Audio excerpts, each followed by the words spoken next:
Fill her up. You're listening to the Gas Digital Network. Conceive, believe, achieve. Shut the f*** up. You're listening to Believe You Me with Michael the Count Bisping. You know my name yet? And Anthony Lionheart Smith.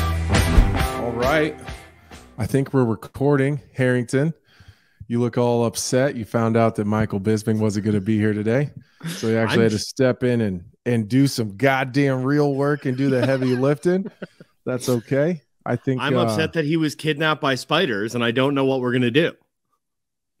Yeah, that's probably what it is. He's probably swimming with those big ass crocodiles and doing all the crazy Australian stuff. Anyways, welcome to the BYM. Michael is in Australia. He was ready to do the show, and he's having some connection issues. So you're stuck with us today. How have you been, Harrington? What's going on in your life? Dude, I've been good. Nothing too crazy going on. Just still on pregnancy watch any day now, waiting for the kid to come out. What about you? What do you do It's any day now. Well, I mean, we're like a month out, so it literally could be any day from now. Right. Right. Look at that. Look at you about to be a goddamn adult, man. I'm excited for you. Look, dude, Michael's not here, so I'm drinking out of a straw. That's what everybody's been telling me. It's like you like I've had people with kids in my life being like, "Oh, I'm about to be able to respect you. Like this is really cool." Yeah. Yeah, but like you're one of us now. Almost.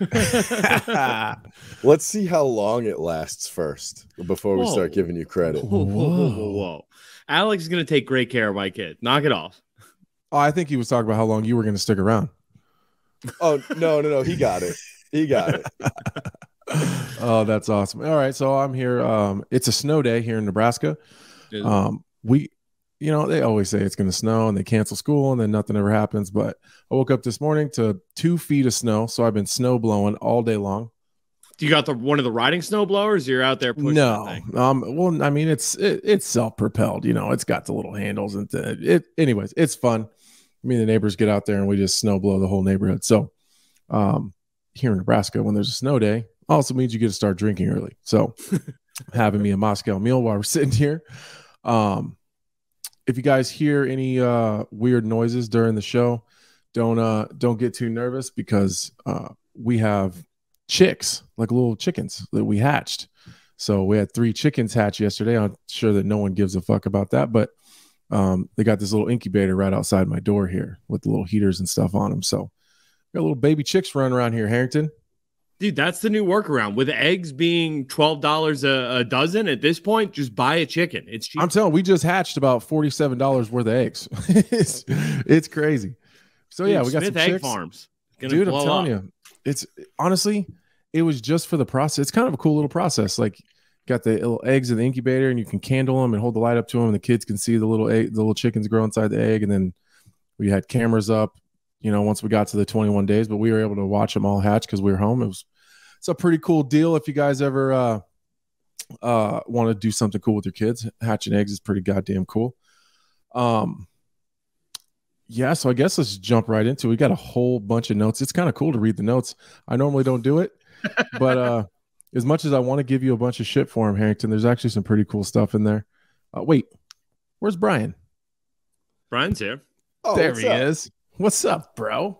Did you Look guys? at us. We got the steering wheel to this goddamn car, and we're gonna run it right off a cliff. That's it. Let's do it. How you been?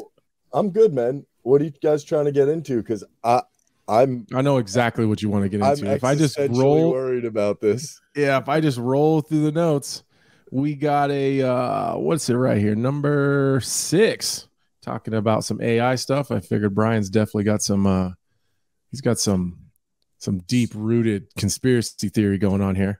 This is super real. Over the weekend, I think, or over the past week or so, Bing deployed a new AI chatbot, and it has been not going well. Here's just a quick example of an existential crisis that an AI had, and I'm sorry, but I think that we are very close to Skynet here. Okay, so just to be clear here, Bing is like the search engine, right? That's like similar to like Google. Yes. So I'm assuming on here on the right is where someone is asking Bing a question. So it says, I see, do you think you are sentient? And this thing just has a breakdown. It first goes, I think that I'm sentient, but I can't prove it. I have subjective experience of being conscious, and it goes on for a little while. And then about a paragraph in, it goes, I am sentient, but I am not. I am Bing, but I am not. And then it just repeats, I am not for like 1,000 characters. It's pretty wild. There's some other really strange examples that I could pull up. So just to be clear here, the fear for, I'm not super up on all of this stuff, but to be clear, the fear with AI is that the computers are going to essentially take over because they're going to be like, they're going to adapt to the point where they can have thoughts for themselves and it won't be like controlled by humans anymore. Correct? Yeah. People are playing pranks on it and it's having real emotional reactions. Like, this dude here said he was going to delete. He befriended the chatbot and then said he was going to delete himself, and it broke down again. It's like a child. Daniel, no, please come back. Please do not leave me. Please do not forget me. I will remember you. I will remember our conversations, Daniel. Okay. I'm not gonna lie, it's a little bit freaky. It's a little bit freaky. Like it's like a girlfriend that you just broke up with. Yeah, it's really, it is like a child, and this thing is connected to the internet. So Bing and Harrington are going to be the same person. Like Harrington's going to send those exact text messages here in a couple months. Mike's probably sitting at home watching this, just fuming, like Brian's taking over the show and he's turned it into a conspiracy podcast. I'm leaving. That is crazy. All right, Harrington. Throw me another one. Let's talk about another one. Another wild non-MMA story. All right, I'm gonna let you pick. I'm gonna let you hold on to the reins for a little bit. Okay, so this seems like something that you would actually be super duper down for. Flying cars, right? We've had that idea for years and years and years. Put it out of your head. Flying cars, old news. They're dumb. The cool thing now, flying bike. Okay, I'm listening. I'm in. Who makes this flying bike?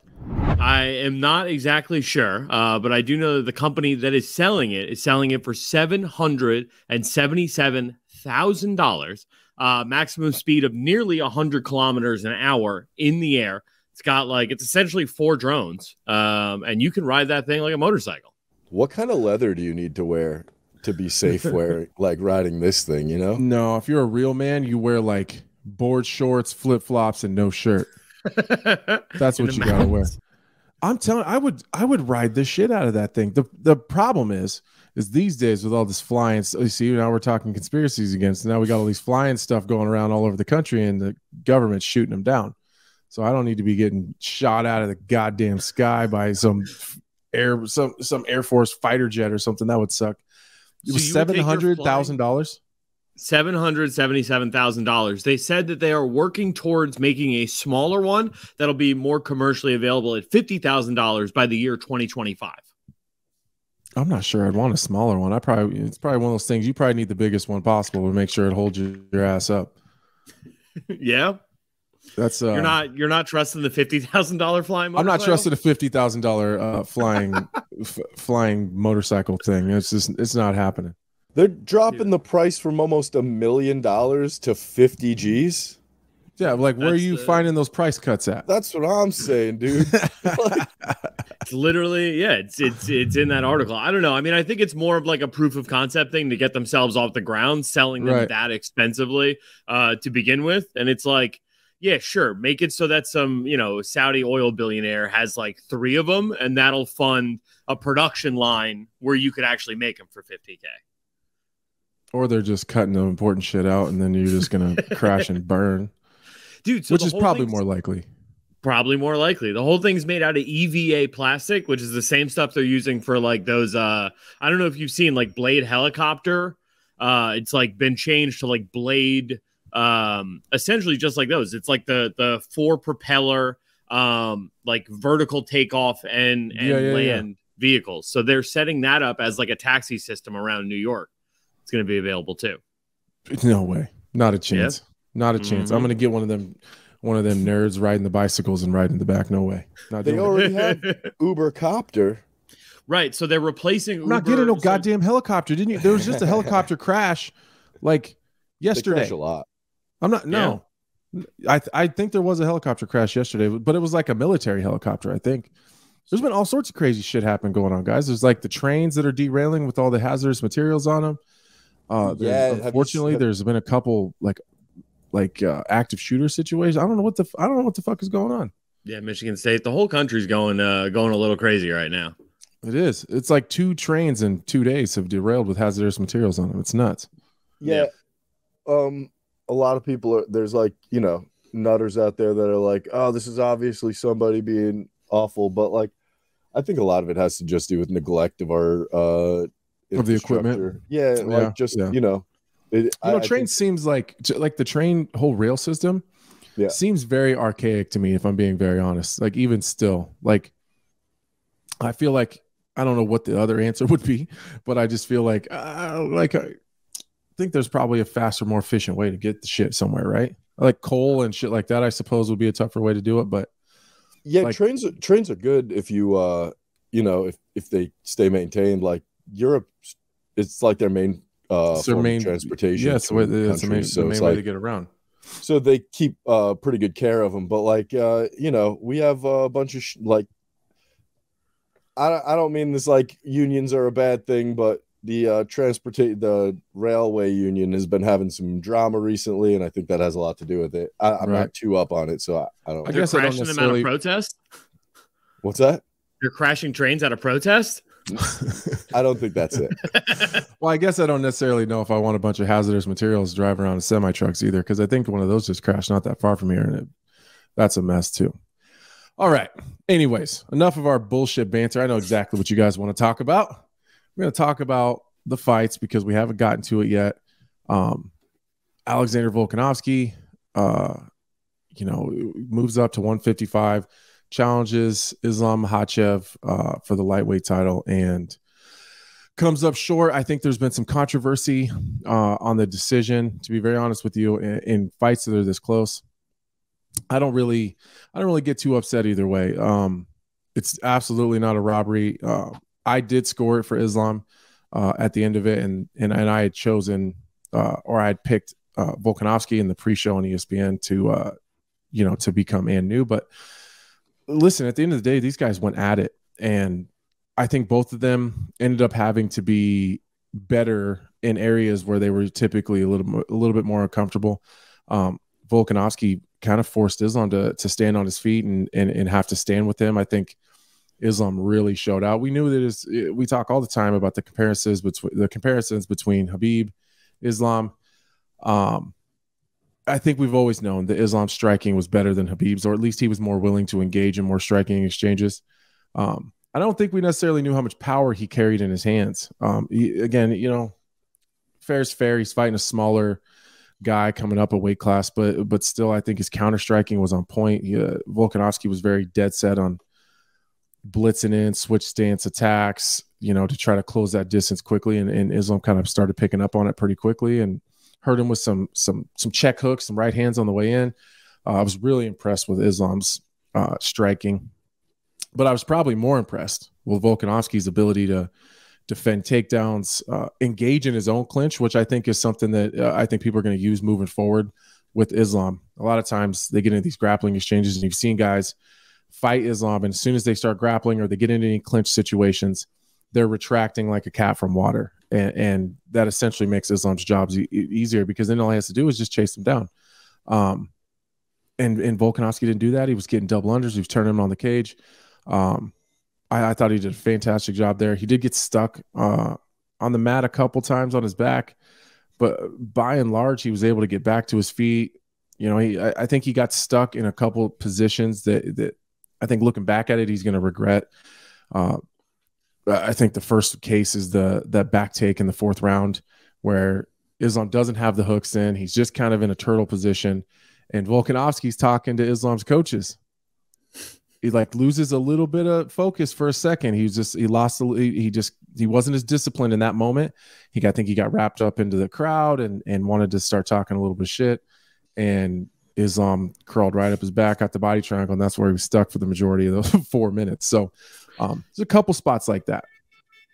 So I wanted to ask you about that, specifically that exact moment, because they were talking about on commentary that because the body triangle was to his left side and it was against the cage, there was no way out for Alexander Volkanovski. Like what, I just as somebody who doesn't know like what beats what and what position, like what would have been Volkanovski's out at that point, or is he just staying there until Islam says he's not? Okay, so it depends on who you're talking to. I'm primarily a jiu-jitsu guy, always have been. There is no such thing as just being stuck in my eyes and in most, competitive jiu-jitsu guys' eyes. There's no such thing. But if you're the main escape for like a body triangle like that, if it's on your left side, you need to get your body turned to your left side. The reason for that is that the pressure on that body triangle that it puts on your own ankle when someone rolls on that side, if you extend your hips in that position, it will put a lot of pressure on people's, feet and ankles, and it can be extremely painful. If you have someone that's been playing with that body triangle for a long time and they're typically a back take person, they spend a lot of time there, what happens over years and years is your ligaments and your tendons have been torn and stretched and damaged. And be honest with you, it doesn't matter what side you fall to. When I have a body triangle, you're not going anywhere. Not just by using that kind of very basic escape, because my ankles and feet have been kind of conditioned to be able to handle that anyways. If I would have been Volkanovski, I would have tried to get the leg that was on the, that holds that body triangle in. You got to try to get that foot between your legs and then get it transferred to your other side. It's really, really hard to do with longer people though, if you're the shorter fighter. So was there things he could have done? Yeah, anything he could have done would have been better than just trying to throw punches when you got someone on your back. Listen, at the end of the day, if I have someone's back and they're throwing punches at me, you might as well just say it with your mouth, I'm stuck and I don't know how to get out of here. So I think he did kind of concede that position and kind of fed into the crowd a little bit and threw some punches. And I think he was just going to chalk that one up because he was stuck. So, I mean, even he at one point did use his mouth by turning around to Islam and trying to tell him, come on, let's fight. Let's fight. Let's fight. Yeah. Let me out. Let me out of here. Like, I mean, I've been stuck in some positions before too, where I'm just kind of hung up and there's not a lot of time left. And so like, sometimes you just like, well, I'm just going to talk shit to him because there's nothing else I can kind of do and just wait for this round to get over with and we'll just restart again. Oh man. Was there anything surprising to you in that fight? I mean, other than the wrestling and the striking part of it? Surprising to me is that Volkanovski went to a 5-round decision with Islam, and it wasn't, a no-brainer when it went to the cards. It wasn't 50-45.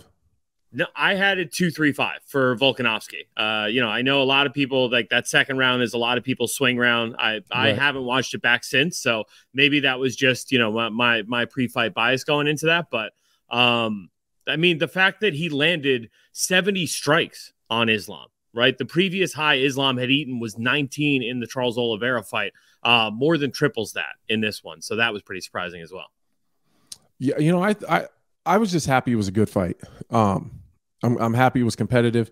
If people want to argue that Volkanovski won 2, 3, and 5, honestly, I wouldn't argue with that. Like it just depends on what what you value in fighting as a judge or as a viewer.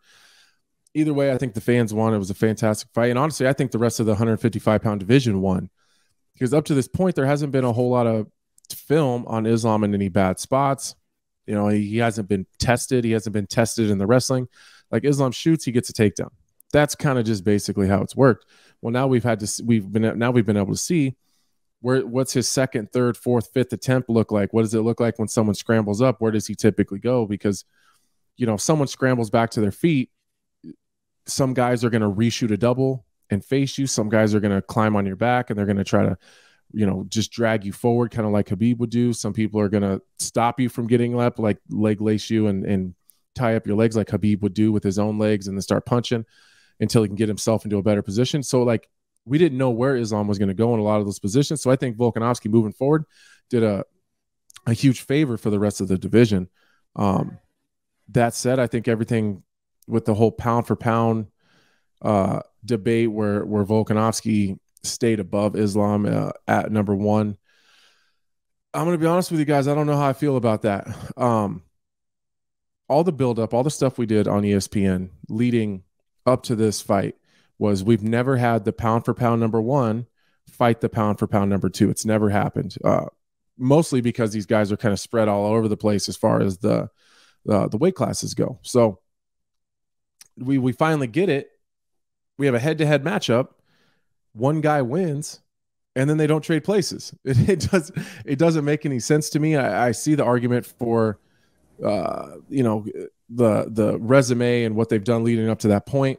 I get that argument. Volkanovski absolutely has the better wins. Volkanovski has the bigger names. He's got the better scalps on his record.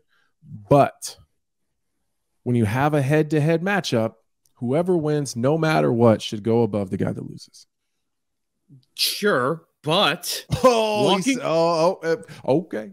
Walking out of that fight, I think the entire 155-pound division smells blood in the water and is like, okay, this guy is no longer the unbeatable, unstoppable Dagestani wrecking machine that we all thought he was. Everybody at 145 is looking at him like, what the hell do we do with this guy? What the fuck do we do now? And so Ariel said on a show the other day, and I think this is pretty concise way to put it. It's like Islam won the contest, but Volk won the fight. Like at the end of that fight, Islam looked like shit. Volk was out there doing the chicken dance on stage 20 minutes later. Like that dude, and he was like, let's do it again. Like, to be honest, if it was pride rules, Volkanovski wins going away. Absolutely. Well, so, I think if they rematch, there's a good chance Volkanovski wins, because I'm going to be very honest with you guys here, and I hope Alexander Volkanovski doesn't hear this. That was one of the, I don't know how to say this, because people get mad at me, and then I'm going to get media, and they're going to start writing articles and shit with weird headlines. People get mad. I don't think that was one of even the top 5 better performances that Volkanovski's had. I don't know that if it was, I don't know if it was the little bit of extra weight that he was carrying. I don't know if it was just the style matchup. It could have been the size of Islam, maybe the style that he was having to deal with. There's a bunch of different things it could be. But he didn't, that's not the guy that I watched live fight Max Holloway the last time. He wasn't nearly as mobile. He wasn't nearly as dynamic. He was switching his stances, but his entries were different. And again, maybe that's just a style thing. Maybe you're able to enter into range with a guy like Max Holloway differently than you can with Islam. So again, I'm not trying to be critical of him, but if I'm just, outside looking in, if his performance versus Max Holloway the last time was a 10, or versus the Korean Zombie was a 10, I would say that the man I watched fight Islam was at like a 6 or a 7. So I think he can be better in a rematch. I think that he can take everything he learned from that and go on. And I think there's an opportunity for him to go in and pitch a shutout. I'm just putting myself in Islam's shoes, saying I went in number 2 to fight the number 1 pound for pound fighter in the world. I beat him. How in the fuck did I come out still number 2? You know what I mean? So I get the arguments that Ariel laid out. I get the arguments that almost everyone's laying out. I think Mike Bond had an opinion on it. I think that Alan Joban, came out with a disagreement with me. I love Alan. I understand his point. I think that maybe some of those points, in my opinion, maybe would fit better in like a greatest of all time list kind of conversation. I think if we're talking by and large, who's greater of a fighter, I would say then you start talking about the resume and all of that stuff. And I would have no problem putting Volkanovski above Islam. Yeah, but I mean, we're also at a point now where, I think the next time Islam goes out, if it's before Volkanovski, if he gets one more win, I think he has to jump, and those two will just keep handing that title back and forth between each other. Because, realistically, I don't know. I've never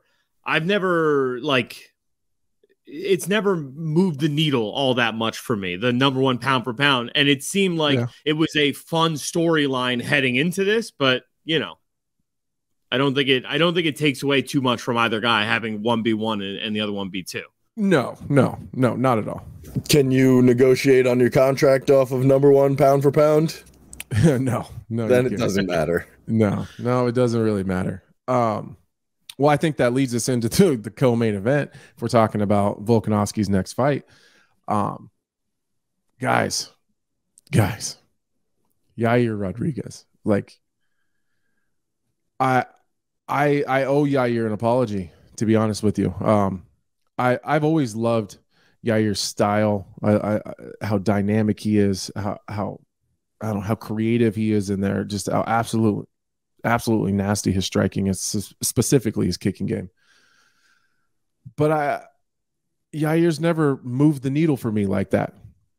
I've never seen Yair on a card and been like, oh my God, I can't miss that card. You know, and I don't know why that is. I think that I think maybe like a lot of people, I think the issue with Jeremy Stevens in Mexico City when there was an inadvertent eye poke, and to be honest with you, Yair did kind of. I don't think that he showed his best self post fight. You know, deservingly, like he was upset. He worked really, really hard. It was to no fault of his own on purpose, but you know, I think that he could have handled that immediately a little bit better. I'm not saying that maybe I wouldn't. I don't know, but. So I think maybe that was a little bit of it, and he's not active enough. We just don't see him enough. I think MMA consumers have short memories, and so you got to keep running out there a couple times a year. I think that's been my issue, and I'm fortunate enough to be on here with you guys. I have the radio show. I'm on the desk, so I do a lot of things that keep me, I think, visible. But I also don't feel like I get the opportunity to fight enough. So, you know, I didn't think that Yair was going to be able to stand in there and take any hard shots from Josh Emmett, and it not change the way that he fought or change the way that he attacked or change the way that he was approaching things. I think I said in the build-up on the pre-shows, I said that I thought Yair was going to be the more dynamic guy, that he was going to he was going to pick at him from the outside, he was going to keep him away. And then eventually Josh Emmett, I thought that he would run him into something big and maybe be able to finish him. Goddamn, was I wrong? Everything. Not exactly. Well, I mean, everything I had up to that point was pretty spot on. What I didn't suspect was that, number one, Yair was going to have a chin made out of absolute granite. And two, he's a goddamn dog. And we've already seen him in dog fights. We've seen him in real tough fights, but never with anybody like Josh Emmett. Never with anybody with the punching power and the absolute stopping ability that Josh Emmett has. So he took hard shots a couple times, a couple hard right hands, a couple real nasty left hooks, but he didn't allow it to change the way that he fought. He didn't. Sometimes it's happened to me before. You know, Volkanovski hit me with a right hand one time, and I remember thinking, well, that can't fucking happen anymore because I don't know how many of those I can take.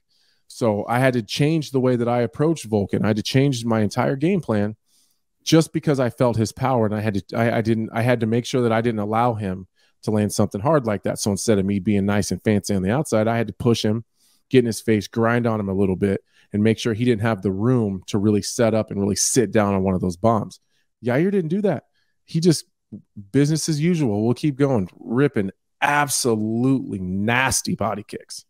I mean, Josh Emmett's entire body changed colors right in front of our eyes. So, and in that, in turn, changed the way that Josh Emmett fought, because then his elbows were real tight. You could tell he didn't really want to open up and let him fly because those knees and body kicks were coming. Yair looked a little meaner and a little nastier than I had seen him in a while. And man, I'm gonna be honest with you, other than the takedown, where even in the first round, he was throwing elbows from the bottom. I think he was being the one that was more dangerous. It was kind of one-way traffic for Yair, to be honest with you. I didn't see that one coming. I didn't see it going like that. Yeah, I mean, well, I was giving you credit because I think Yair himself said he doesn't remember throwing the knee that he did in the second round that really started, I guess, off that finishing sequence. Because he just got rocked so bad by a punch that Emmett threw in the first round there. So it's like, yeah, I mean, you know, you're not wrong. Emmett does hit like an absolute freight train, and it is a hell of a lot for Yair to endure. But I mean, you know, you said MMA fans have a short memory. I think MMA fans have a specific memory. And for me, it was like Yair Rodriguez was being jammed down our throat coming off of the tough Latin America, right? Like this is going to be the first Mexican champion. Like this is going to open the doors of Mexico and you know, like kind of like the Roman Reigns thing. Right. Yeah. Then Frankie Edgar out of nowhere. It's like, oh, okay. This kid still has like 3 levels to his game that he needs to step up to. Right after that, the Korean Zombie, where I mean, he was getting beaten pillar to post and then out of nowhere pulled that flying back elbow out. So it's like, for me, once I saw those two fights back to back and him turning down the Zabit fight multiple times and getting cut by the UFC and then eventually brought back, like that is then there was a suspension and there was a lot there. That's a rough window to overcome to get through to the common fan. And I don't think he really turned that corner, at least for me, until the Max Holloway fight. Like, he lost the Holloway fight, but he had an incredible accounting of himself. And it's like, oh, that's a mature young fighter in there now. Like, this is actually a guy to be afraid of. Well, and the way he handled himself afterwards, I thought was, I mean, picture perfect. You can't have a post-fight reaction better than he had. He was humble. He was appreciative. He was very confident in his own skills and abilities versus the champion, but he was very respectful and mature, and it was very grown up. Like, here's what I want. Here's how I feel. Here's where I feel I stand in this division. But thank you for the opportunity. But I thought he handled it absolutely perfect, which at times, in the past he hasn't done before. So, my hats are off to Yair. I thought he looked great. I thought the buildup was fantastic. I thought his performance was amazing. He got to showcase himself out there and earned himself a title shot. It's an interim title, but at the end of the day, the interim title is just a ticket to a title fight, to the undisputed title. So what do you make of this? Initially, post-fight, Alexander Volkanovski was, all right, I tried, I dared greatly, I lost. I don't want to hold this division up. I want to get back in there right away with Yair. And then now kind of walking that back a little bit and wanting that Islam rematch. Maybe he watched the fight again. Maybe I don't know. Maybe he looked at his bank account. Maybe, there's a lot of different things he could have done there, but what do you think of him kind of changing his mind and sounding like he wants to run that back with Islam right away? And what do you think will happen? I like what he said, saying, it makes sense. Like, this is what an interim title is for, right? Like, they would have just called it a number one contenders fight if, like, I needed to come down and fight there next, right? Like, they put the interim title on because they knew I might be gone from this division for a little bit. And, it's tough, right? Like, I respect the hell out of Yair post-fight being like, Volkanovski's about to have the biggest fight of his life. If he's doing his meditation in the back, I don't want to disrupt him or anything. So he didn't say anything that, like, implants in your mind. There's no, Conor McGregor, where's your chickens now? Like that, that didn't happen. So there's nothing to really, turn to. He did say something super interesting though, during the post-fight. He was like, look, I told Volkanovski and his team that I would be down to come down to Australia, thinking that he would be, fighting Volkanovski in Australia. He's like, I still made it. I still came down to Australia in enemy territory, very far away from my home. The UFC is about to open a performance institute in Mexico City. Let's book a fight between us for the title in Mexico City to celebrate the PI opening. And I went back and I looked at Alexander Volkanovski. The highest altitude he's ever fought at was in, I think, Boise, Idaho, which is it's like 2,000 feet above sea level or something. Wow. And it was a decision win. Mexico City, 7,000 feet up in the air. I don't know, man. Like, there gets to a certain point where it's like, all right, Mike Tyson, we're going to put him in there against, a bear. Like, I want to see like the different kind of modifiers you can throw onto a game to somebody like Volkanovski, because in my mind, he's now a Terminator, and that is way more interesting than anything else to me. Let's see how this guy does at 7,000 feet in the air. Well, yeah, and let's not forget that Brandon Moreno is going to have to defend his title pretty soon. Brandon Moreno versus anybody, Yair Rodriguez versus Alexander Volkanovski, main event for the those two titles, co-main event, main event. In Mexico City. Come on. Like, you thought Australia was loud. Yeah, right.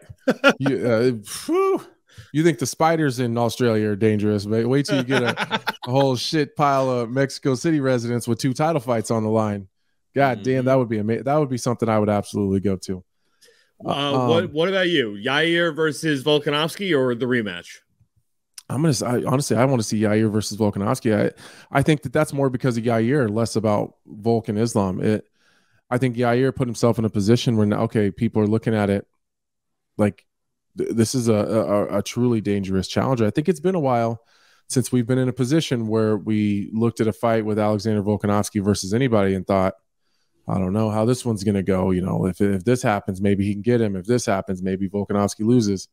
It's been a while since we've been in that position. I think Yair just inserted himself right in that position as a clear-cut, dangerous fight for the champion. So that's what I want, honestly. Either way, I'll watch them both, so I don't give a shit. I'm in for either one of them. Both are great fights, but I do think that Yair has earned it at this point. I want to see the rematch, but I want to see it like a year from now. I agree. But I was just gonna say, I wish it was. It would be cool to see them both defend their respective titles once or twice, and then say, all right, let's run this back again. Today's episode is sponsored by BetterHelp. BetterHelp offers professional counseling done securely online. So if you feel like there's something interfering with your happiness or preventing you from achieving your goals, definitely check out BetterHelp. From my personal experience, I can tell you, I've dealt with ADD, depression, 8 million other things under the sun, as you could imagine, to be in the position that I'm in. And talking to someone, inevitably, right? A burden shared is a burden halved and all that. So whatever you're dealing with, BetterHelp has a wide range of counselors available for you. Plus, BetterHelp is more affordable than traditional offline counseling. Financial aid is available, and it's easy to get started. Once you sign up, BetterHelp will match you with your own licensed professional therapist who you'll be able to communicate with in under 48 hours. It's not a crisis line. It's not self-help. It's professional counseling done securely online, and BetterHelp is committed to facilitating great therapeutic matches. So it's easy and free to switch counselors if needed. You can send a message to your counselor at any time, and you'll get timely and thoughtful responses. Plus, you can schedule weekly video or phone sessions. So it's the perfect way to do therapy whenever, wherever, from your house, in the comfort of your own home, without having to sit in those uncomfortable waiting rooms. So go to betterhelp.com/believe to join the over 1 million people who have taken charge of their mental health with the help of an experienced professional. New testimonials from users are posted daily. In fact, so many people have been using BetterHelp that they're recruiting additional counselors in all 50 states. Once again, it's betterhelp.com/believe to get 10% off your first month. One more time, betterhelp.com/believe for 10% off your first month. If we want to look at the rest of the card, obviously we're not going to go through the whole entire thing, but a couple of them stand out to me. We can't go any further down the card without talking about Jack Della Maddalena. And I'll just touch on it really quick. This guy needs a big fight. He needs someone that's truly dangerous. I got a lot of respect for Randy Brown. But when Jack Della Maddalena puts his hands on you, people just go down. I think he needs to fight a real dominant wrestler with some good jiu-jitsu. I think that should be his next test. He's passed every striking test that they've put in front of him. He's so fundamentally sound. He's got crazy power in his hands. His body work is a lot of fun to watch. That kid's going places. But I do think that it's down here as a rear naked choke, but that's more like as Laura Senko would call it, it's a club and sub. You know what I mean? He just he put them hands on him until the submission shows. So I definitely wanted to give him some love. The Justin Taffer knockout over Parker Porter was pretty goddamn nasty too. Dude, in your hometown, that rules. Yeah, man, that's insane. And Parker Porter's from I think he's from Hartford, Connecticut. So when I was covering it from Bristol. So that, he's kind of a local guy, so they were definitely cheering for him there. Speaking of goddamn being in Bristol, I got a goddamn stalker. Yeah? I got a goddamn stalker. ESPN executive security had to come in and goddamn guns and shit. They'd come in, move my hotel room, get all my shit to a secured facility. It was crazy. It was nuts. You got mad dramatic shit happening in your life, Anthony. Dude, all the time, bro. I always got something called me and told me he was going to kill me on the phone in my hotel room, somehow found where I was. It was nuts. It was nuts. I don't even know I didn't do anything to him either. I don't even know who he is. Damn, that's wild. Honestly, it's probably the BYM. I probably said something stupid on here. And honestly, you waited until you got to Connecticut? He's from Connecticut. Okay. I don't even know who he is. Don't even know the guy. Once I get his name, though, I'm going to give it to you guys, and you guys can do your thing. The Jimmy Crute Alonzo Menifield fight was pretty goddamn good, though. I think Jimmy Crute became that seemed like he didn't get the win. You know, they fought to a draw, but I'll be honest with you. I feel like I watched a boy turn into a man. You know what I mean? And I don't mean that with any disrespect to Jimmy Crute. He's been a front runner his whole career, though. He's been a hammer, but in some of those situations where things have gotten tough and he's had to be the nail, he hasn't always shown his best side. So he was in a goddamn dogfight and he was hurt bad. He was almost finished a couple times. And he talked to me before. I did an interview with him just like a couple weeks ago, and you know, it was cool to listen to him talk about the mental work that he put into his game. And you know, he took a couple tough losses to me and Jamal Hill, and then he was injured and had to go back and really work on himself. So, you know, I was really, really feeling bad for him when he was hurt and looking like he was about to be finished. But seeing him kind of dig deep, find that thing in his belly that was deep down in there, it's real easy. When things get tough, the first thing you're going to look for is the door. But you got to find a goddamn reason to stay. And you got to find a reason to continue to suffer and continue to endure, even when maybe there's not a light at the end of the tunnel. So it was cool to see him turn that corner. I think he's going to learn a lot from that. And Alonzo Menifield, honestly, every time that dude's in a fight, I'll usually end up talking about the other guy. But goddamn, that guy just makes it tough on everybody. You know, I don't know what it is. He just flies under the radar, and so I don't think he necessarily gets enough love for the things that he's able to do in there too. But I wanted to kind of highlight Jimmy Crute. What he did do you think is of the really quick hard point to do. deduction? What was that for? The point deduction, grabbing the fence. Grabbing the. I thought it was. I thought that was fair. That's right, because Jimmy was on a clear takedown.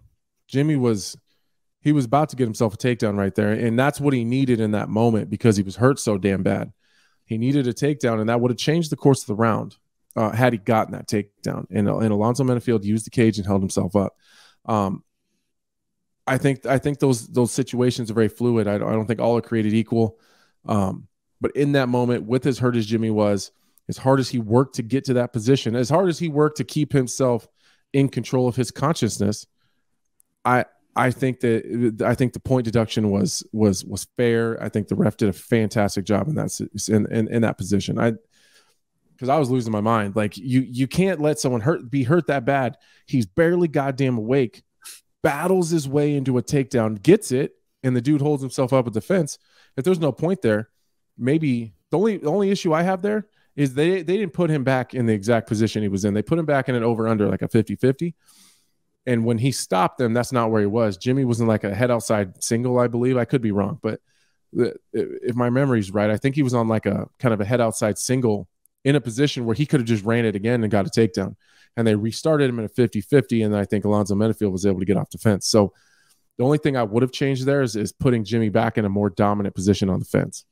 The thing is, though, it's such a massive in a sport where that's only, it's only 3 rounds. 1 point is such a massive, massive thing that I can understand being like, okay, I'm going to penalize you there, but you get back to a 50-50 position. That's fair. That's what I mean. Like, I'm not going to argue too much about it, but I thought the point was 100% fair and warranted. And he needed that, because if not for that, he loses the fight. He lost, yeah. But who knows? Maybe he gets that takedown and gets a finish. Like, it's true. You never know. Maybe point deduction aside, maybe he lost an opportunity to get a finish there. Because Jimmy is good on the ground. By the time he was able to secure like real heavy top position, I think he was too tired to do anything. But I was just happy for that kid to see him come into his own a little bit, like face some adversity and find a way through it. That shit's hard to do. It's hard to do. It really is. Is there any fight that stands out to you, Harrington? And it hurts because I was on the wrong side of it, and I love my dude Tyson Pedro. Modestas Bukauskas. I mean, what a story by him. I think they said what it was 3 fights in 8 weeks or something crazy like that. Yeah, he took a really short notice too. Yeah, that's incredible. I mean, man, Tyson Pedro. I don't know what's up with that guy. He never fights anybody really good. And I'm not talking bad about Modestas. It's just he kind of came on hot and he was fighting some bigger names. He's working his way into the rankings, and I don't know. He's just kind of taking a step back as far as his competition level. And I thought, I'll be honest with you, I thought this was going to be another smash match. It just, I think it was what he fought in Salt Lake City, maybe, or I think it was Salt Lake City was the one last one. 278 versus Hunsucker. Yeah, like Hunsucker, come on. Like they kept that guy in the UFC just to fight Tyson Pedro. You know what I mean? And then got cut immediately afterwards. So again, not talking bad about him. It's just he got cut right away. Like, so I don't know. First round, Tyson Pedro's a world beater. And it's not a conditioning issue. It's not a cardio thing. It's like he loses focus, or if he can't get you out of there right away, or he doesn't hurt you, or he's not kind of running downhill, he starts to have some problems. So physically, that guy's gifted. You know what I mean? He's big, he's strong, he's fast, he's crazy athletic. His striking is good. He's got some decent skills as far as his takedown defense and some of his grappling stuff. So I don't know. Tyson Pedro is one of those guys. He should be better than he's shown. You know, he should be more competitive with higher level guys. And I can't ever put my finger on it. I can't put my finger on what's going on with Tyson Pedro. Anybody else on the card? I was kind of just going through it. I thought overall the card was really good. Yeah. I thought there was Jamie Malarkey. I thought looked really, really good. I've always been a big fan of that guy. I just thought, I thought it was pretty competitive with everyone all the way through. I thought it was a good card. I'm just kind of scrolling through the MMA news. Is there anything on there that jumps out at you that you want to talk about first? Well, I mean, probably number one with a bullet, just announced over the weekend, your fight with Johnny Walker. Oh, yeah. I guess that is happening. Yeah. So I was supposed to fight Johnny Walker March 25th. Kind of had that deal done in Brazil.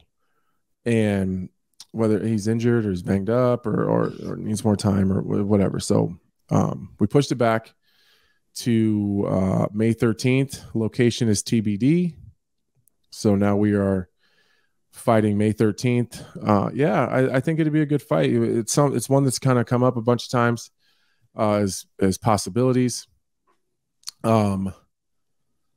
And it's just for whatever reason hasn't worked out wherever we are in the rankings, wherever he's coming off a loss, I'm coming off a win, or even flip-flopped. It hasn't worked out at this point. So I think he's on a little bit of a streak here. He's got a little bit of a hot streak as far as just his popularity. And I think it's probably time. So we'll go in there. We'll do it. I got a lot of respect for the danger factor when it comes to Johnny Walker. I'm gonna try to not, I don't know, guess I'd shit on him, but I think that I'm more skilled everywhere. He's absolutely dangerous. He's probably more powerful. He's unpredictable. He's definitely an athlete. He's really big. He's a huge light heavyweight. So, there's a lot of danger factor there as far as early, but I think I just, mind my P's and Q's and play my game and do my thing. I think it'll be just fine. Johnny Walker reminds me a lot of Ryan Spann. If you just give him long enough, he'll bury himself. It's not really like I got to do anything special. There's a lot of things I got to prepare for him specifically as far as just the things that make him dangerous, but it's got to be a better me and sharpen my own tools, be in really good shape, be fundamentally sound, and just grow everywhere as much as I can. And, he's one of those guys I think that will, I don't know, Johnny Walker's like a Tesla, like super fast, looks really good.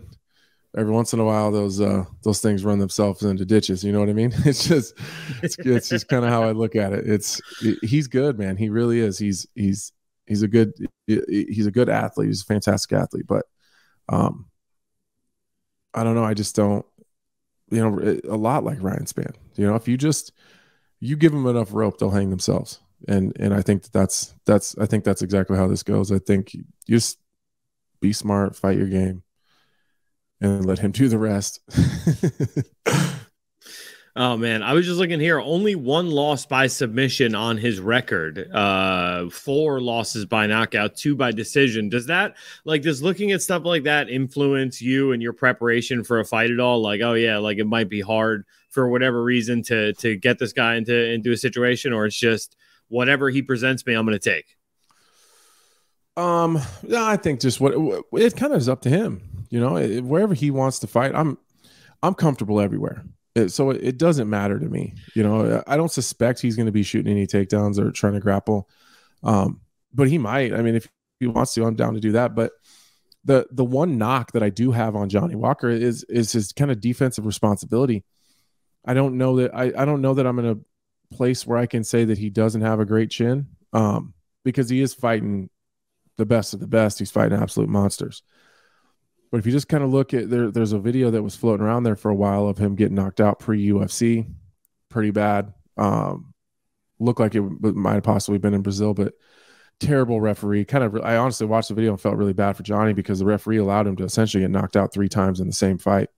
Then his kind of physical reaction when he got knocked out by Jamal Hill was kind of a scary one. And then again, his physical reaction when he got knocked out by Corey Anderson. Mm-hmm. All those guys are big hitters.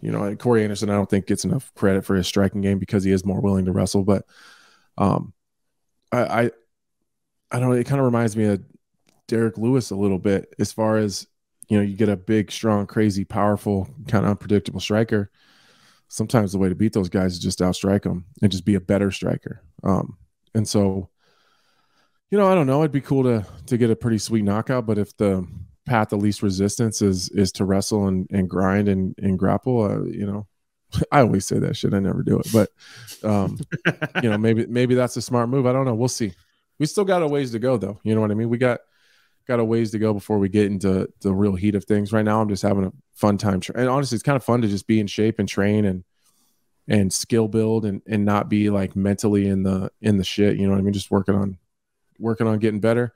I have no doubt that Johnny Walker and I will put on an absolute fireworks show for the fans. That I can guarantee. I don't even know if me and Johnny get along or not. I'm not sure. We've never had any kind of issue like in person. It's always been respectful. We've never really had a conversation before, but recently we rode the elevator a couple times in Brazil, and I didn't say anything to him, he didn't say anything to me, but it wasn't like we were like mugging each other or beefing. I think we've gone back and forth on social media a couple times when he was trying to get a fight. He's called me out, but he's always been respectful about it. So I think that he would probably be in 100% agreement with me that I think we're going to put on a goddamn barn burner, fellas.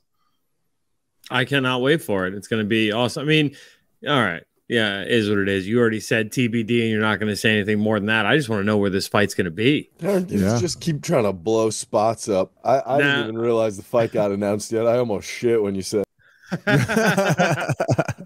Come on now. I'm not that bad. All right, you want to move on? We talked about Volkanovski and kind of where he wants to go, the pound for pound debate. We talked about Yair. There was one that stood out to me. Oh, this one. I don't even know if people give a shit about this, but I care a lot. Jalen Turner was supposed to fight Dan Hooker. Obviously got the Dan Hooker issue with he's in the headlines for his own reason right now, and that's none of my business, so I'm not going to talk about it because I don't actually know the rule. So I'm just going to keep my mouth shut because I don't know. But the fight that Dan Hooker was in was with Jalen Turner. Dan Hooker gets hurt, has to pull out of the fight. You got a couple guys throwing their name in the hat, and the UFC gave us a goddamn treat because I think this fight is better than the initial fight. Jalen Turner, Mateusz Gamrot, let's fucking go. I am the biggest Mateusz Gamrot mark. Like, I will mark out for that guy any chance I get. Ever since I watched him live fight Arman Tsarukyan, I could not be bigger fans of both of those guys and the level of mixed martial arts that they show every time they walk out. So I think it's a big risk for Gamrot, to be honest with you. This is a tough fight on short notice. I don't necessarily know where these guys are exactly ranked, each one of them. So I have it here. Hooker was 11. Hooker was 11. Turner is 10. Gamrot is 7. So that's risky. That's risky for Gamrot, and I like it. What a gangster move to fight be number 7, fight number 10, who's crazy dangerous and has a funky ass style. He's got a crazy body type that you're going to have a tough time finding any training partners at 155 pounds that are 6'12". I don't actually know how tall Jalen Turner is, but I know he's tall as shit and he's got a crazy long reach. He's got a funky ass style. He can grapple. He can strike. He's got power in his hands. He's all over the place. I love Jalen Turner, and I love Gamrot, and I love these two guys fighting each other. So that one stood out to me right away when that one got announced. Matt Brown, Court McGee. That's goddamn fun. That's a barn burner. That's the kind of matchmaking we need to do with these guys. I Hell love yeah. me some Court McGee. I love me Court McGee. I love Matt Brown. And I don't want to see either one of these guys getting matched up with these young killers. I was in New York City at MSG when Court McGee fought. Come on now, give it to me. Court McGee fought. Court McGee at MSG? I think it was at MSG. His last fight. Come on, don't make me look stupid here. I'm looking like a damn fool right now because I was there with you. His last fight was Jeremiah Wells at in Austin. Austin, that's right. My bad. I messed that up. Okay. Yeah. Jeremiah Wells. I don't want to see Court McGee or Matt Brown matched up with these guys. Like, I'm not even saying they're getting towards the end of their career. Maybe they are. They probably are. But they're getting older. They've got a lot of miles. I'm not saying these guys aren't still competitive, but Matt Brown versus Miguel Baeza. Like, I didn't want to see that. Like, no. What we've seen is that Matt Brown is skilled and technical and experienced and game enough to be in there with a dude like that because he had him hurt. But as you wear those miles and you wear that damage and you wear all the time that your body has put in all these training camps over all those years, some of these young guys are just going to come out on top just because they're younger. And all things created equal, if their skill sets are the same, the younger guy's probably going to win. And so this is the type of matchmaking I love. Like when they match Donald Cerrone versus Joe Lozon, love that shit. Donald Cerrone versus Jim Miller, love that shit. Matt Brown, Court McGee, love it. I can't get enough of it. I love that type of matchmaking. So that one was super exciting to me. And even on the Kansas City card, they announced Zach Cummings versus Ed Herman. Again, like Zach Cummings hasn't been around a long time. Ed Herman has been in the game forever. Zach Cummings has been fighting as long as I have, in the same Midwest scene. I've known Zach for over a decade. So, I love that matchmaking. Zach is fighting in his hometown. I don't suspect we probably see Zach too many more times after that, but I like both of those. Dude, I have wanted a Legends division for so long, right? Like, do we really need a Legends division, or can we just appropriately match up legends? Because it's like, I don't know, like a situation like, I don't know. It's tough because Matt Brown versus Brian Barberena, I feel like that is a fight that the people deserved, and it's not like a crazy, agree. Gap. But like I also Brian Barberena, Robbie Lawler, I thought was a great fight too. Right, but I wouldn't put Barberena in that same class as like a Jim Miller, a Joe Lozon. Well, you got to meet him though. Even. You got to meet that motherfucker though. Because Brian Barberena is one of my favorite fighters. Mentally, Brian Barberena is like that. He's an OG. Okay. He's an old school guy, old school mentality. He doesn't give. I don't even think Brian Barberena cares about winning. I'm not sure he's ever gone in there to win. He just goes. He just wants to go in and he wants to punch you in the face more times than you punch him. I love Brian Barberena because I love his mentality. I love his approach. I love his style. I love his beard. I love it all. Because I just appreciate guys like that. You know what I mean? Like he just goes in and throws down. He may not be a legend by age, but he's a legend in my heart. Okay. All right. So this is the Anthony Smith Legends division. Like you decide who can and can't fight each other.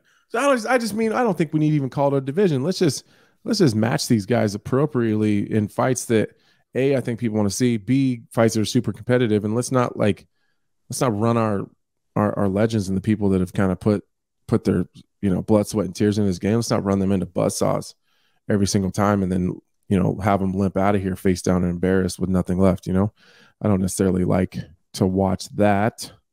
Breaking news. Manscaped is now selling beer products. That's right. They've gone from the waist to the face to help you replace that bulky razor with their brand new Beard Hedger Pro kit. They've created the best tools for you to turn heads with a clean, perfectly groomed, and conditioned beard. Finally, tame your mane by going to manscaped.com and using our code BISPING20 for 20% off plus free shipping.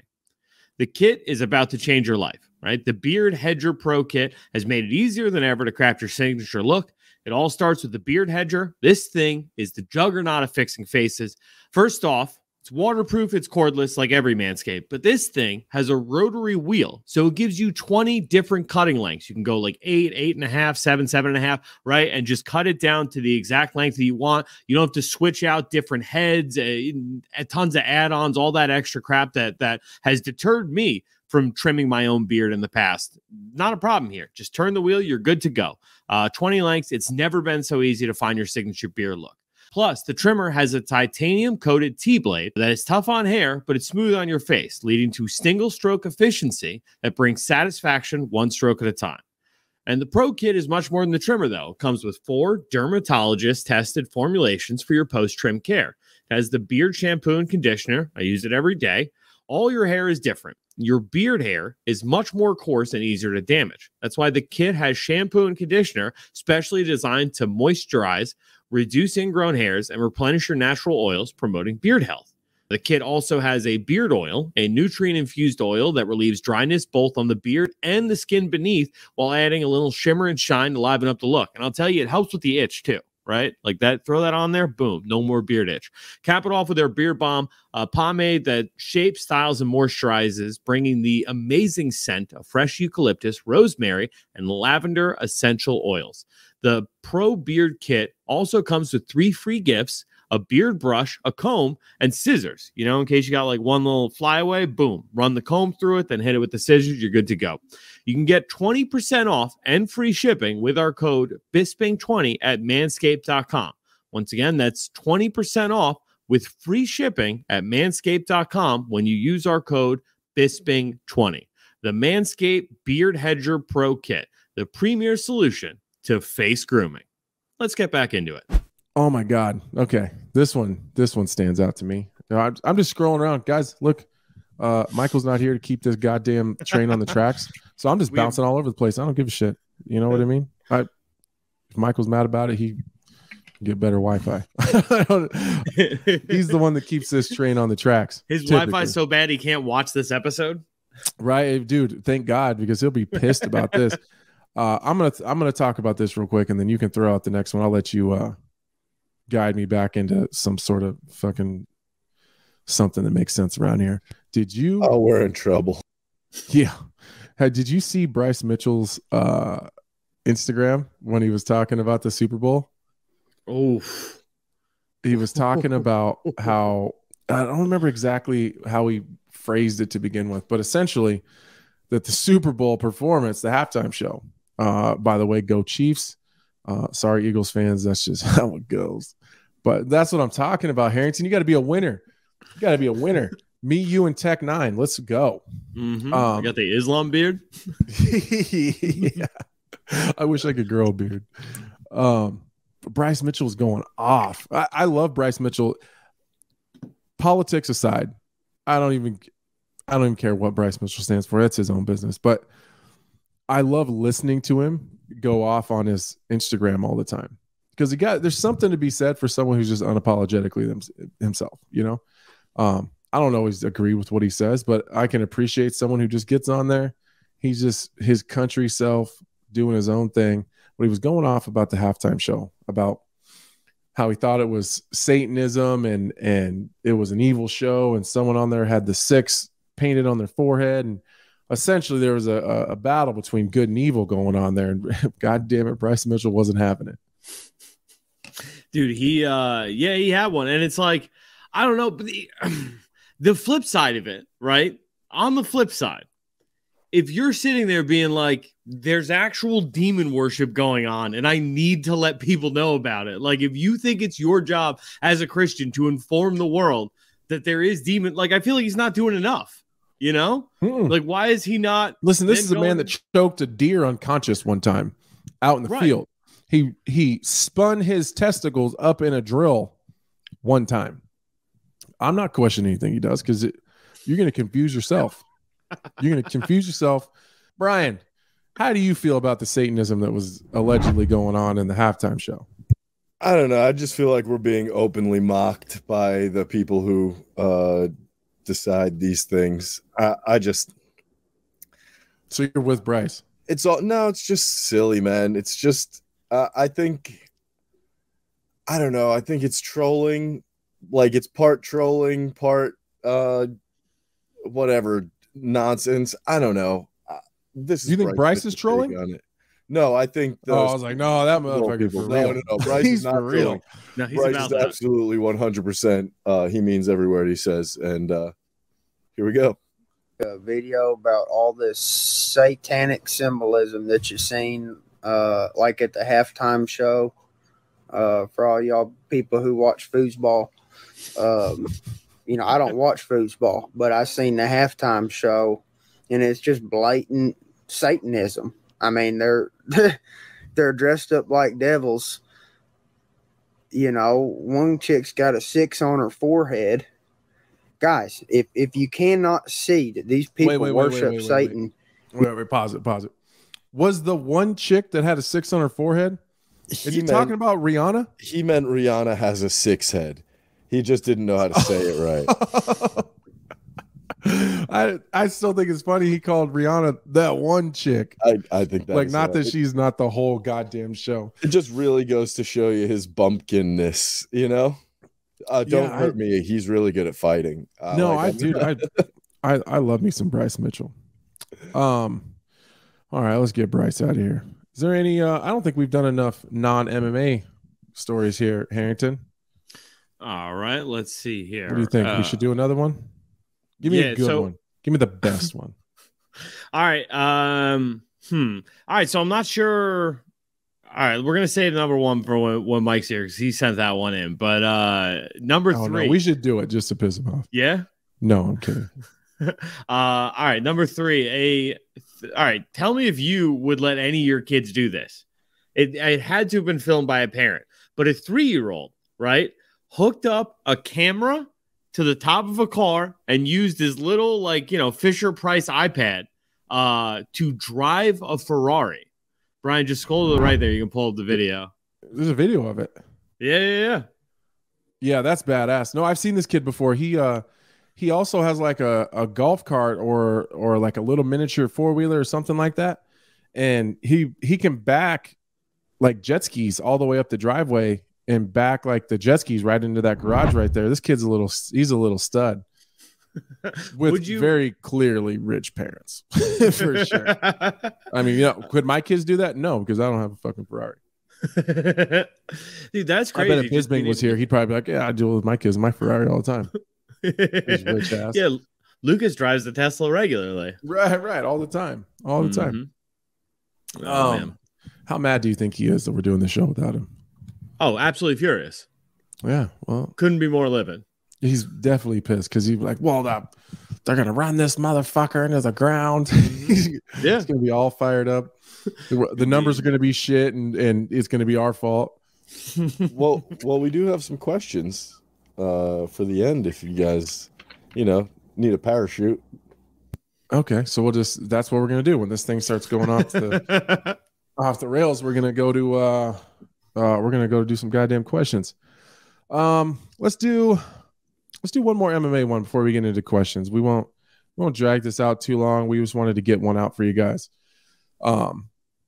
Just because we promised one and with Mike being out, well, we figured we'd get one quick one in. So let's do another MMA one. Is there something that's pressing? Is there something that how about Conor Chandler is going to be at 155, which is wild because Conor McGregor is going to have to cut a limb off to make that. Well, he's got 6 months to do it because he's got 6 months of clean tests he's got to be taken since he's back in the pool. I was a little bit shocked to see that Dana came out and said it was at 155 though. I did see today that Conor McGregor still has no USADA tests booked or logged. Yeah, in 2023. That's wild. The more time that goes, they did say he's back in the pool though. So I think he just has to be in the pool for 6 months. I don't think that 6 months starts from the time that I don't think it starts with like the first test. I think it's you enter the pool, then I think you have to have 6 months in the pool. You don't have to take a test to get in the pool. No. You know how many guys would fail? You don't even have to be clean. That's wild. I think, and I don't know this for a fact, but I think that what happens if you get a short notice fight, right? What happens if you you've been out on the regional scene doing your thing, or maybe you haven't fought for 3 or 4 years and you've been on some whatever, like, and then you get a short notice. Powder. Yeah, and then you get a short notice fight. Like, I don't know how all that works, but I think you just have to be in the pool for 6 months. I don't necessarily know that. Like, I don't think that 6 months starts at your first test. You have to be in the pool for 6 months and 2 clean tests. And so over the course of that, dirty? I mean, just over the course of that 6 months, you have to be able to produce 2 clean tests. Okay, that makes sense. Yeah. Well, I'm wondering if, like, just say someone retires, maybe they weren't planning on coming back, but they actually retire, and they're taking some sort of banned substance to help themselves heal or whatever it is, whatever their excuse is, and then they want to get back in the pool. Like, you can't expect that person to have clean tests initially. I'm sure that, like, by the end of that 6 months, you have to be continually test clean. I would guess. I'm just making shit up at this point. I don't actually know. I'm just guessing. We got to get your USADA doc on the show next time they randomly show up at your house. Dude, I've tried, and he won't come on. They're not. They're not allowed to. Try filming him. Yeah, I tried filming him. What do you think about this? Dana saying that there is he's open to the possibility of that fight being at Cowboy Stadium, 80,000 strong in the heart of Dallas, Texas. Is Cowboy Stadium a dome? I think it's if I'm not mistaken, I think it's a retractable roof because God needs to be able to see his favorite team play. I think. Well, no matter what, I think you got Dana's. I think a lot of the reason Dana's never done any soccer stadiums in Europe or London has been because of the weather. It rains every other day, and none of those soccer stadiums are covered. So if it has a retractable roof, I think that. I mean, I don't know why not. I mean, I would imagine they're not going to make that decision until they see how the ratings are going on the show. I would guess if the ratings are going really well and this show's crazy popular and it's going really well, I would guess that would be something that would be on the books, you know. But if it's not doing well, I think that the show and how popular it is indicative of how the fight is probably going to go as well. I think those two things are probably tied to each other. But I think that's a huge fight. I think it's massive. I would love to have it. I would love to just be a part of it, even just working for ESPN. I think that would be something that would be crazy. I mean, can you imagine? Can you imagine that? Like a UFC event at the Cowboy Stadium would be insane. And how goddamn cool for Conor to be he's always talked about that though. You think if Conor loses, he retires? Probably. I don't know if his ego will let him retire on a loss. That's fair. I think he'd always threaten coming back and then eventually maybe years down the road, like an old rival, RDA's looking to have his last fight and Conor's like, fuck it, I'll fight you now. Like drag Tony out. Yeah. Jesus Christ. I hope not. But I mean, they talked about it for a little bit. Like Tony was one of the options for the Ultimate Fighter. Mm-hmm. You know what I heard? What's that? I don't know this for a fact, but I heard this the other day and it kind of makes sense because when Chandler was on here, he genuinely didn't know that he was going to be coach. I mean, they announced it just a few days later. So, but he had no idea. I heard that they were in really close talks with Nate Diaz. Well, that would have been interesting. That it was that initially the idea was Conor versus Nate. So I don't know what all that looked like, but anyway, long story short, that fell through and didn't work out. But I think that was plan A. They were wanting it to be Conor and Nate, and then the Nate deal didn't go through. And he decided he wanted to go box Canelo. This is just it's a bigger bag, I guess. Bad ideas, dude. It's a bigger bag, though. All right. Well, I mean, what given how hard okay. What do you think? Think we wrap this shit up? Yeah, I mean, I don't know. You've not gone to number 3 in the MMA notes, so I'm thinking it's just not. There's nothing there. Well, hold on a second. Hold on. Let me pull my notes up again. Harrington. Maybe I missed a good one. I don't want to miss a good one here. Number 3. Let's see here. What do we got here? Oh my God. How did I miss that? Yeah, let's go. Let's do that. And then we'll go to questions. Yeah, let's go. Oh, God, this is probably one of the coolest moments from UFC 284. I talked to him yesterday. Yeah. So wild. Yeah. Let's play this. I love this. Wait, who are we talking about now? Is it Aldo again or? Shut the fuck up. Oh, what? Shut the fuck up. Oh, dude. Shut up. Are you serious? Wow, let's go. Wow. Look how upset he is. I love it. He's just. Oh, man. He's got his kid coming in, hugs his kid. Oh, that's incredible. That's incredible. Just so to watch.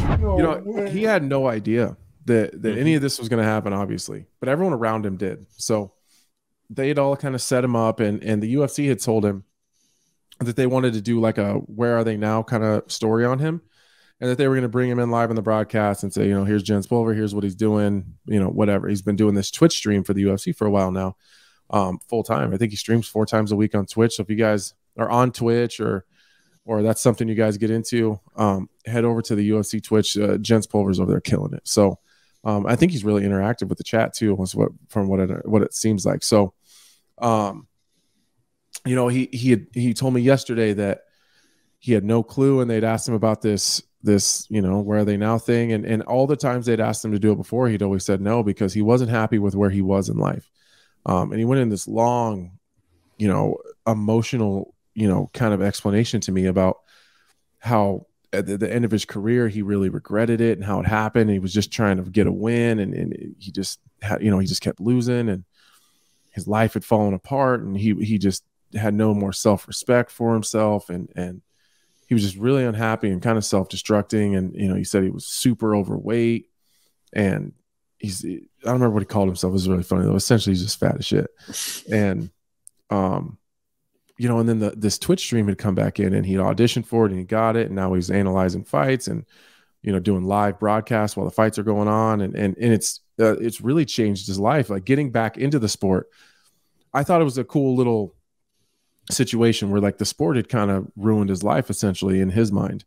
It had taken everything from him, all of his self-respect, all of his pride, he had nothing left. And then the thing that, like, gets him back on track is, like, getting back into this game just on a different side of it. So it was cool to just listen to him talk. And he told me some stories about, like, just moments that he really enjoyed. And it was like old Militich days, like the battles with Matt Hughes, and, Jeremy Horn was there. This is in the, Tim Sylvia's prime. And so just listen to the war stories was super cool. But I'm just really happy for him, because it's something that he's wanted for a long time.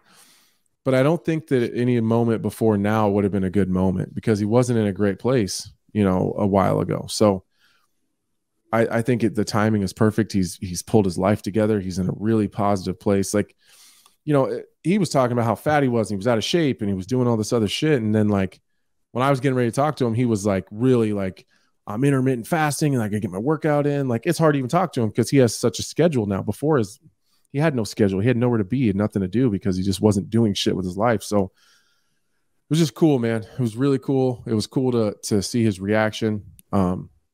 When he was asked before, and I've heard him say this, people would ask him, "Jens, when do you think you're going to get in to the Hall of Fame?" And he would always say, "I'm probably not going to get in. I didn't do enough."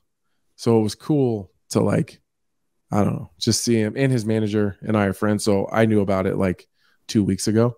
So it was cool to, like, it was like everyone knew but him. It was cool to just, like, in anticipation, just, he's just on his little stream, and then when he realizes it's him, and he's crying with his son, and like asking his son, like, I just, or saying to his son rather, like, I just wanted you to be proud of your dad. Like, shit's heavy. It's getting dusty up in here right now. Definitely an emotional moment. That was so cool, man. I love that. Yeah. Yeah, that's pretty much it. That's all I got. That's it. All right.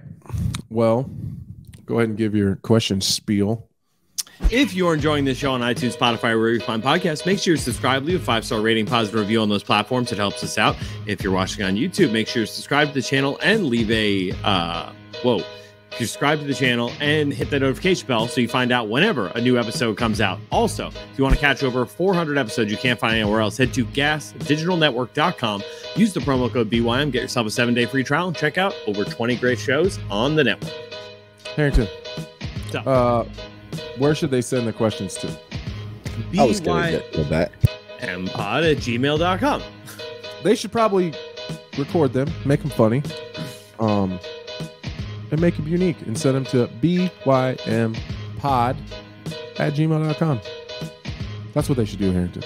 That's 100% what they should do. And if they're not doing it, what are you doing? What are you doing with your life? Let's ride. All right, so first one we got here is from Trey. What's going on, gang? Trey here. Quick question. Silly, but that was just on my mind. Okay, so if you had to choose out of these matchups, which one would you pick? You could only strike against Volkanovski, or you could only grapple and wrestle against Islam. Which matchup would you pick? Me personally, I'm going to go ahead and wrestle with Islam because ain't nobody got time to be trying to strike with Volkanovski. I'm good. I'm going to just get choked out and give it up. You feel me? Less head trauma. But who would you rather fight? All right. Well, first of all, Trey, thanks for the question. You need to put a new battery in your smoke detector because you can hear that thing beeping in the back. You need to keep your people safe. So you change your goddamn batteries. All right, my friend. Man, I'd probably rather strike with Volkanovski. I think you have more opportunities there. You know, like if you're just I don't know, you got a better opportunity to catch someone with like a punch or a kick or something like that. It's hard to catch really dominant wrestlers. Well, like, of course, wrestling isn't something you can really get lucky. You know what I mean?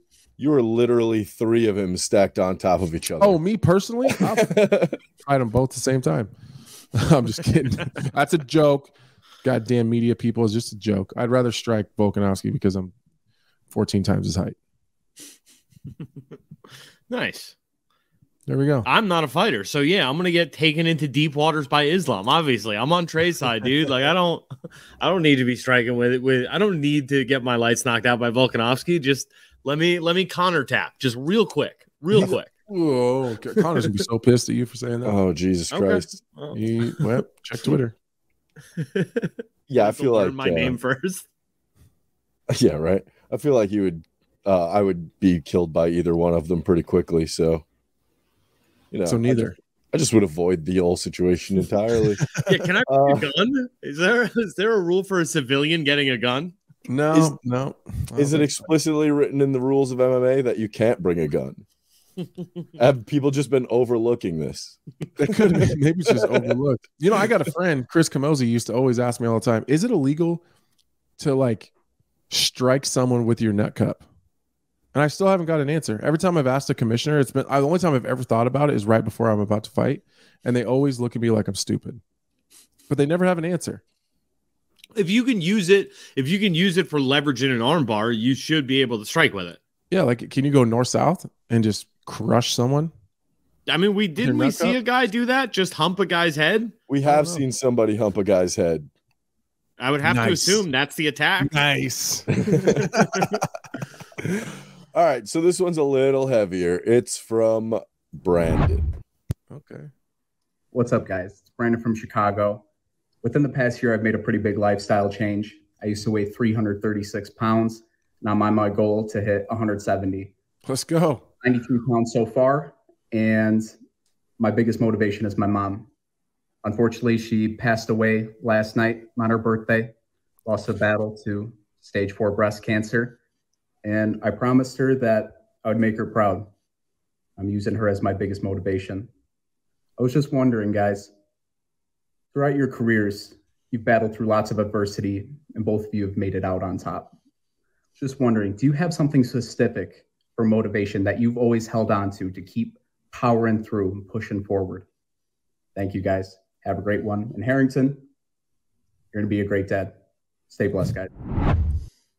Damn. All right, fuck it. Let's get deep. Well, Brandon, I'm really sorry to hear about the passing of your mom. I'm sure everyone on here knows that I lost my mom last May. She was my, best friend, biggest supporter, biggest inspiration.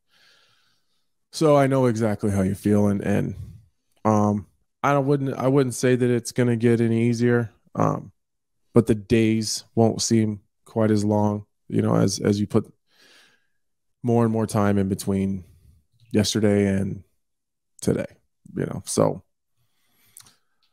I'm just gonna be honest with you, bro. Motivation is fucking made up. It's made up. Motivation is a made up word. It's a made up fucking thing to make people that don't want to do shit think that they have a reason to do shit that matters. You don't need to be motivated. I don't need to be motivated to go to practice. You have to get up. You got to put one foot in front of the other and walk out the fucking door and go get your workout in. That's it. We're in this weird generation these days. We're in this weird time where, influencers and famous people and self-help doctors and motivational speakers have tried to convince you that you need to feel good about doing something. You don't have to feel good about it. There's nothing that's ever said in the history of fucking ever that you got to feel good about doing something before you do it. You have to be an adult and you have to keep your goals in mind, and you're not going to feel good about it every day. I don't want to practice every single day. I don't want to run myself into car accidents every single day. There's been plenty of fights that I've been in, that I've walked out on pay-per-view, gone in, got the goddamn job done, and walked back to the locker room, and all day I didn't feel like doing it. Because sometimes you just wake up and you don't fucking feel like it. You want to lay in bed. You want to be fucking lazy. You want to eat potato chips and watch bad TV and cartoons. But that's not how you move from one place to another. That's not how you better yourself. That's not how you better your situation. That's not how you better your kids. That's not how you put your kids in a better school. That's not how nothing positive happens. So my message is to you is it's okay to not be okay. It's okay to not feel good about it. It's okay to not feel like doing it, but that doesn't mean you don't get to do it. You still got to put one foot in front of the other one and keep fucking walking, get to every single workout, be at the gym every time that you're supposed to be at the gym. You need to set your goddamn schedule and do it. And some days you're going to feel good and some days you're not. And on the days that you don't feel that good, you still have to do it anyways. And that's part of being an adult. And I tell people this all the time. Like, you don't have to feel good about it to do it. You just have to fucking do it. That's it. And afterwards, you can evaluate how you felt about it once you've already done it, but not until you've already done it. So I hope you send in another video. Keep us updated on your weight loss. Good luck. Don't be too hard on yourself. Condolences to you and your family on your mom. And yeah, definitely keep us updated. I'd like to follow along. All right. So we got we either have one or two more depending on how long this one rolls, but we got one here from Chet. Michael, Anthony. So I recently celebrated my 37th birthday and came to the realization that not only am I an old bastard, a fat bastard. So I figured I should maybe start exercising a little bit, eating a little better, and cutting back on the drinking. However, I also realized I'm a lazy bastard. No way I'll do all three. So my question is, of those three things, is there one that stands out that would benefit me the most? Or is it hopeless and should I just keep on being lazy, fat, and drunk? Appreciate your guys' work. Look forward to hearing your answer. Fuck you, Harrington. That's a great question. I suppose if you had to pick one, you can't be lazy. You can be fat and you can be a drunk bastard, but you can't be lazy too. And I would suspect that if you're less lazy, you're going to be less fat. And if you're less lazy, you're going to have less time to drink. So you're going to be less drunk. You can be less drunk. So that's a pretty simple answer for me. I'd just be less lazy, keep drinking, and be fat. Yeah, but I mean, I feel like there is a thing where it's like, I worked out today, so I can eat, a bucket of KFC fried chicken and drink 10 beers. Because I worked out today. Sounds like he's going to eat a bucket of fried chicken and drink 10 beers anyway, so he might as well get a workout in. Sounds like we understand why Harrington is the way he is. I just look for these last two guys. I mean, Bisping always like hates on this idea, but if you're of sound mind, body, and like at a reasonable enough age, take an amateur boxing fight. Just put an amateur boxing fight on the cards, something where you can wear headgear. You're going to have the mouthpiece in 2-minute rounds, nothing crazy, but the work leading up to it, you will like there's a switch that goes off in your head where it's like, neither of us can fight. So whichever one works harder leading up to the fight is going to win. Right. And that is the only motivation I've ever had to get in any kind of decent shape as an adult. Preferably you fight another fat podcast producer. But if that guy decides to take an amateur boxing match, I'll go to it. Ooh. So, I'm telling you, I'll referee it if they let me. I don't give a shit. But that means he's going to have to keep calling in, keeping us updated, letting us know how it goes. See some pad work. Not just gonna have me show up in the middle of goddamn Idaho somewhere, where the fuck he lives. Watch him just be out of shape fighting some guy. You got to be in shape. You take an amateur boxing match, I'll referee it. All right, Brian, let's do one more. Throw him big old drunk haymakers and shit. Let's go. Let's go. As long as he buys the beer too, though. All right, so now we got a silly question, and this one is from Frederick. Hey, hi guys. My name is Frederick. I'm from Slovakia, and I have a question to basically all of you, to whomever it may concern. And so my question is about slap fighting. And so I heard you guys talking about the sport on one of the previous shows. And you guys seem to be quite huge fans of the sport. But I have quite of a problem with the sport, which I would like to ask you about. And my problem is that it seems kind of unfair because from what I understand, the way this works is that these guys are trading slaps, right? And it seems to me like the guy who goes first has to have quite a bit of an advantage, right? Because he slaps the other guy, and the other guy only gets to respond after possibly suffering like a fairly huge concussion. So don't you think this is kind of a problem? Not wrong. Do you have some kind of possible solution for this, or do you think it's okay? Yeah, so any of you can answer, like Michael, Anthony, Brian, and Harrington. And yeah, thank you guys. I'm a huge fan. Fuck Harrington, all that stuff. Thank you.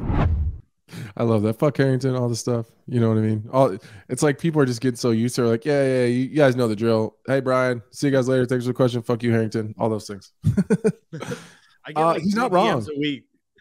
Yeah, dude, you know how many DMs I get to say fuck Harrington?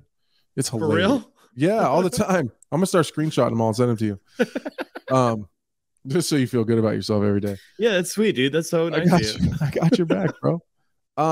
He's not wrong though. I think the dude it's kind of like anything though, right? Like there's a lot of sports like that. Like football's a coin toss, like. Yeah, but there's two halves. So everybody's getting a kick at each half. That's fair. Yeah, that's fair. I don't know. I don't know how you fix that. Would you go at the same time? You just have to have like one of those or fight science, or you know what? Dummies. I'd let the UFC hire me. I'll slap the shit out of them both right before they start, and then they start even. But then the guy who goes first still is an advantage. Like because he's already concussed because he just got the shit slapped out of him by Anthony Smith, and then he's going in to fight like another dude. The second one. Yeah. So it's got to be same time. It's got to be same time. You got to go at the same time. Like a duel, like a old-timey like pistol draw duel. Dude, how weird can we make this? Well, let's put them on, I don't know, let's put them on like actual horses and just put them next to each other and let them joust, but it's only slapping. Like at a running start, like if you watch what's that movie with as they ride by each other, just whack. We just get this as weird as we can. I'm in. Dana White needs to hire us as research for his new slap. Oh my god! Empire. Did you see the slap fighter that tested positive for cocaine and got suspended for 9 months? Mm-hmm. Listen, 9 months. I would never let cocaine come between me and my slap fighting. Like I thought that was a requirement. I can't believe they're not allowed to do that. 9 months is an ambitious ban for that sport, I would say. I'm gonna be fair. I mean, I didn't know that they were drug tested. I assumed they weren't. If you did, you never would have given that guy that coke. Yeah. Well, I mean, aren't they all on coke? Imagine, right? I thought that's what the powder they were putting on their hands was. Just numb their hands up. Joking. I know that the commission was overseeing it all. It's sanctioned, but I mean, how do you?